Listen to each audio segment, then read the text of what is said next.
Hello there. Today I'm going to share some research on disability glass barriers. This is research that I did with my co-authors Anna Brzykcy, David Baldridge, and Brent Lyons. So to begin, there's lots of qualitative research on glass barriers, barriers to career success experienced by persons with disabilities. There are three different types of glass barriers that are often described: glass ceilings, glass partitions, and glass cliffs.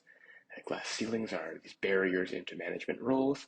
Glass partitions are barriers once one becomes a manager, keeping one in one position, and we need to move laterally to move up, so the person can potentially become obsolete in their organization in such a role. And then glass cliffs are after losing a position, not being able to re-enter back into management. So in this research, we are exploring how disability relates to these experiences of glass barriers, and also how different types, different characteristics of disability might relate to the glass barriers, specifically looking at disability type, things like mental, physical, sensory, and multiple disabilities, and perceived severity of disability being low or high.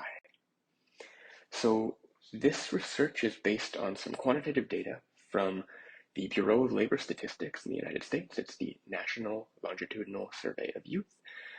It runs every year to every 2 years, starting in 1997. We are using data until 2017.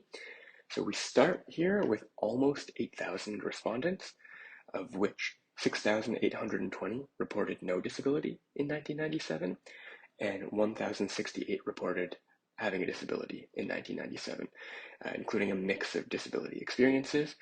And at the beginning of this survey, respondents were aged 12 to 18, and in 2017 they were 32 to 38. So we're going to look at their career progression, entry into management positions from that beginning stage all the way up until 2017. So looking at results, looking at our different glass barriers, just considering the glass ceiling, here I have a Kaplan-Meier survival estimates up on the slide, and I'll also be sharing these slides online.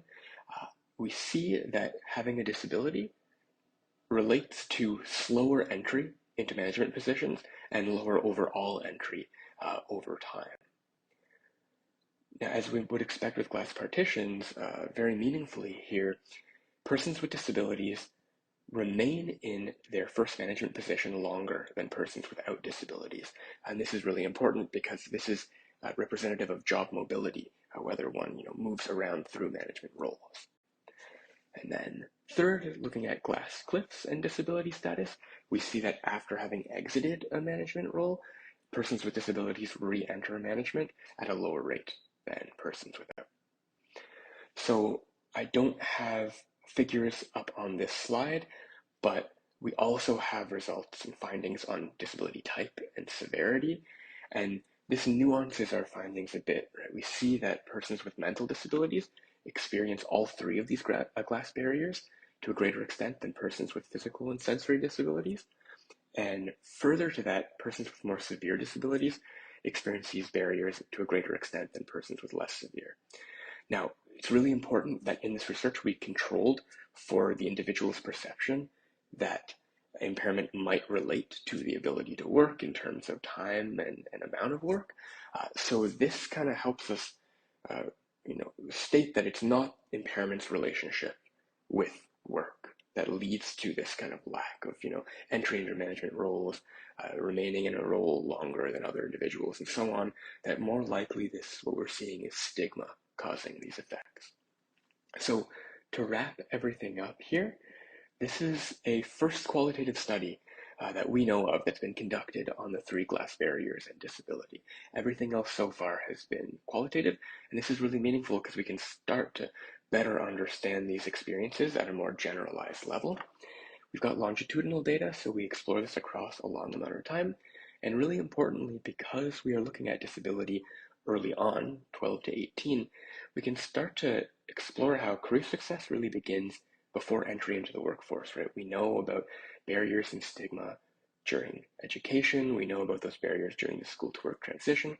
And so organizational inclusion, employer inclusion, needs to account for these things that occur well before entry into the workforce.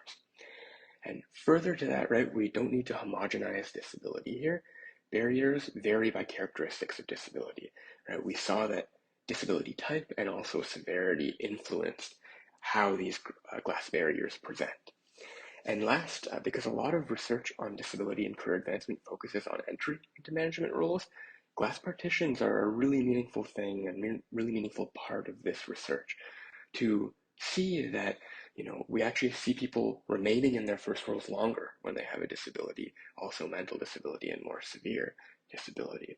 So when we're thinking about intervention, not just looking about that advancement, but also about the job mobility of managers as well. So thank you very much for participating.